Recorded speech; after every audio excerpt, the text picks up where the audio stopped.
ফতুল্লা মোড় আপে কেউ থাকলে রিপ্লাই করবেন। যাত্রী ভাই জাহাজ ডাউনে নামতেছি, যার যার ডাইনে থাকার চেষ্টা করব।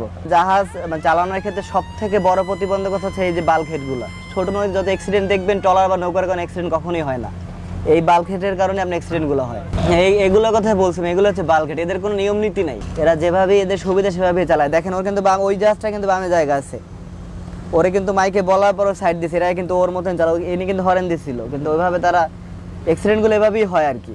আমি যখন বড় ছোটরা আমাকে দেখলে এমনিতেই জায়গা দিবে, এটা হচ্ছে সব থেকে বড় একটা আপনার, যখন একটা ট্রলার চলো আমাকে দেখে জায়গা দিয়ে চলবে। হয়তো বা আমি যে কোনো কারণে দেখতে পাই না, আমরা যেহেতু তিনজন মানুষ ডিউটি করি যথেষ্ট সজাগ দৃষ্টিতেই থাকি।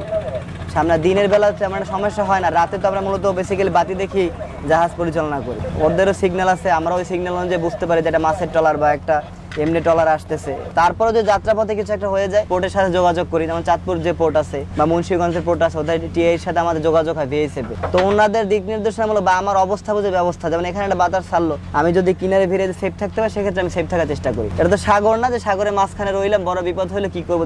যেহেতু অভ্যন্তরীণে চলো ছোট ছোট নদী, আর বড় নদীতে চালালো আমরা এক পাশ দিয়ে চালাই, নদীর মাঝখান থেকে ওভাবে কেউ অপারেট করেন। ডাইনের জাহাজ ডাইন পাশ দিয়ে চালায়, বামের জাহাজ বাম পাশ দিয়ে চালায়। পানির আপনার কিছু বিষয় আছে, কিছু কিছু সময় মাঝে চললে স্পিড ভালো পাওয়া যায়, সেক্ষেত্রে আমার ফুয়েল খরচ কম লাগে। আবার কিছু কিছু সময় মাঝে চললে স্পিড অনেক কমে যায়, জোয়ার ভাটার একটা বিষয় আছে। আপনি এটা হিসাব করতে হবে আপনি কি জোয়ারে যাচ্ছেন না ভাটায় যাচ্ছেন। যেমন আমি ঢাকা থেকে যদি চাঁদপুরে যদি ভাটায় যাই, সেক্ষেত্রে আমার ম্যাক্সিমাম আমার 20 মিনিট সময় মানে সাশ্রয় হবে, ইভেন আমার না হলেও কিছু ফুয়েল সাশ্রয় হবে, যেহেতু আমি পানির অনুকূলে যাচ্ছি, স্রোতের অনুকূলে। তো যখন প্রতিকূল হবে তখন আপনার ওই জোয়ার মানে আপনার একটু কিনারে চেপে চালালে বা একটু হিসাব করে নদীর অবস্থা বুঝে, যেমন এই নদীতে আপনি এই নদীতে আপনার যে লাইন, আপনার লাইনেই চালাতে হবে, আপনার সাইডে গেলে যে উপায় নাই।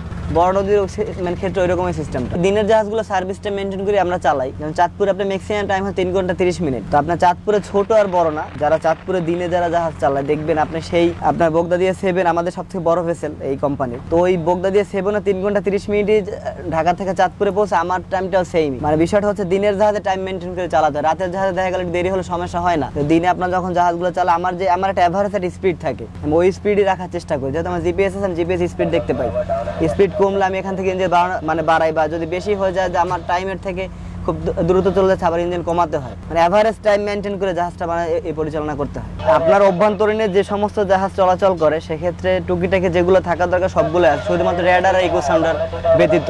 আপনার রেডার আর ইকো সাউন্ডার সেগুলো হচ্ছে আপনার বড় বড় যে জাহাজ বরিশালে চলে ওগুলোতেই মূলত দেখা যায়। আর এছাড়া আপনার সদরঘাটে যদি আপনি 100 জাহাজ দেখেন, 80টা যা প্রযুক্তি আছে আমারটায় তাই আছে। কম্পাস আছে, আমার জিপিএস আছে, তারপর আমার ভিএসএফ আছে, মানে যতটুকু প্রয়োজন। দিনে যেহেতু চলে রেডারের তেমন একটা প্রয়োজন হয় না, তবে রেডারের প্রয়োজন অনেক আছে শীতের মৌসুমে। তো বাংলাদেশের আপনার ভৌগোলিক কিন্তু শীত তেমন একটা বেশি না, এই জন্য রেডার তেমন একটা প্রয়োজন পড়ে না, যেহেতু আমরা দিনে চলাচল করি।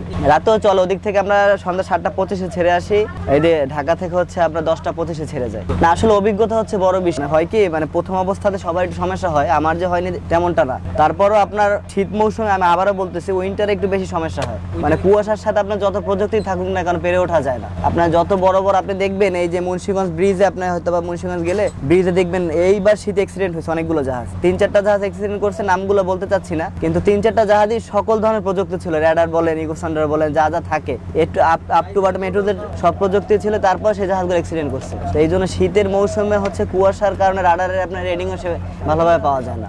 এটা মূলত আপনার সার্ভে অনুযায়ী, এক একটা জাহাজ এক এক রকম সার্ভে। যেমন আমার সার্ভেতে হচ্ছে একজন আপনার ইনল্যান্ড ড্রাইভার আছে, মানে ইঞ্জিন চালক যেটাকে বলে। আর ইনল্যান্ড আমাদের মূলত ইসের ভাষা হচ্ছে ইনল্যান্ড মেরিন অফিসার ডেক, আর আমরা বাংলায় যেটা বুঝি সেটা হচ্ছে আপনার মাস্টার বলা হয়। এটা হচ্ছে প্রচলিত বাংলা, বলতে বলতে আর কি এখন মাস্টারই বলে। তো একজন মাস্টার আমি আছি, আর হচ্ছে একজন ইঞ্জিন চালক ড্রাইভার আছে।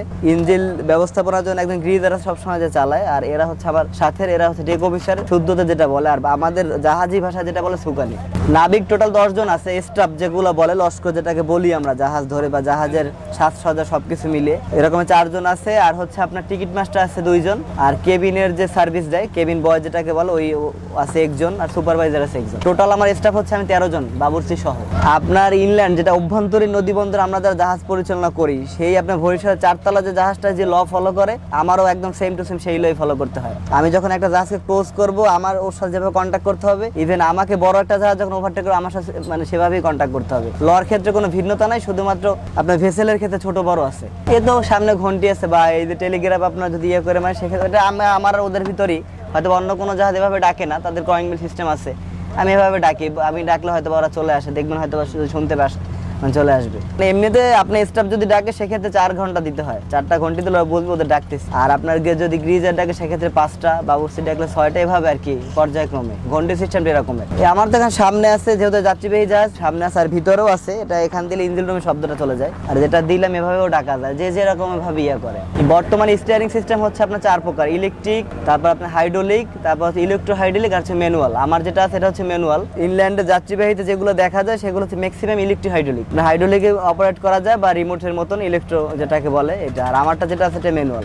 বাংলাদেশ যতগুলো আপনার নদী বন্দর আছে বিভিন্ন, যেমন আমার এই জাহাজটা আলাদা রুট পারবে, প্রত্যেকটা জাহাজেরই ভিন্ন ভিন্ন রুট পারমিট। যে জাহাজটা বরিশালে চলাচল করবে সে, আমি যেমন চাঁদপুর হয়ে হাটুরিয়া যাই, ওই জাহাজটা ওইভাবে হাটুরিয়া যেতে পারবে, ওর পারমিশন নাই। মানে প্রত্যেকটা জাহাজ আলাদা রুট পারমিট নিয়ে চলতে হয়। পারমিশন ব্রেক করার জন্য আপনার আমরা যেখান থেকে চাই, ঢাকা নদী বন্দরে তো ট্রাফিক ইন্সপেক্টর আছে, তাদের কাছে পারমিশন না নিয়ে তো ছাড়া যায় না। আমি যখন জাহাজটা ছাড়ি আমার এই ইনভয়েস জমা দিতে হয়।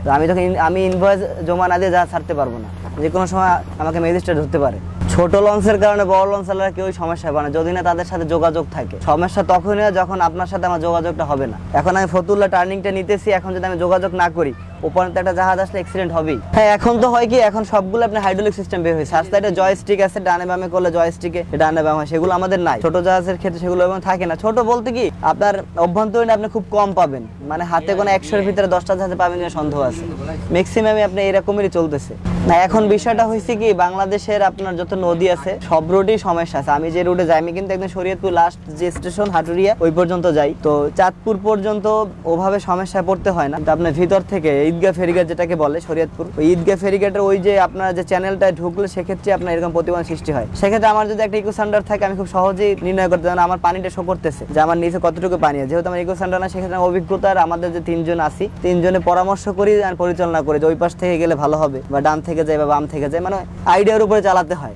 আমি ঢাকা থেকে 10টা 25-এ ছেড়েছি, হাটুরিয়া যে পৌঁছাবো হচ্ছে 4:30। ওখান থেকে আমি 7টা 25-এ ছাড়বো, ভোর 4:30 5টা নাগাদ ঢাকা ব্যাক করবো। আবার রেস্টের সিস্টেম আছে তো, যেমন ভিতরে ঢুকলে ছোট যে খালে যখন চালাই তখন বাই রোটেশন, যেমন সে এখন ডিউটি করতেছে, তারপর আরেকজন করবে। বড় নদীতে আমি যেহেতু আমার করতে হবে, ছোট নদীতে গেলে আমি আবার রেস্ট নেই, তখন আর সমস্যা হয় না। আর কিছু কিছু মানে ডেয়ারিং জায়গা সেখানে আমরা 3 জনই ডিউটি করি, যেখান থেকে রেস্ট নেওয়া যায় ওইখানেই আমরা রেস্ট নেই। ঈদের সময় ডিউটি করতে হবে, আমরা ডিউটি করে দেখি মানুষজন নির্বিঘ্নে নিরাপদে বাড়িতে পৌঁছাতে পারে, সেটা হচ্ছে বড় বিষয়। তো ঈদে একটু প্রেশার বেশিই থাকে, মানে যেহেতু মানে বছরে 2টি উৎসব, যেহেতু আমাদের এটা মুসলিম কান্ট্রি, তো ঈদ কোরবানিতে একটু বেশি প্রেশার থাকে, যেটা আমরা এখন সচরাচর এখনো হয়নি। আপনি আগামীকালকে যখন আসবেন দেখবেন এর থেকে ভিন্ন চিত্র। কালকে যখন আমি জাহাজটা ছাড়বো, আজকে যে যাত্রী হয়েছে তার থেকে আমার যে ক্যাপাসিটি আছে প্রায় আমার কাভার হয়ে যাবে।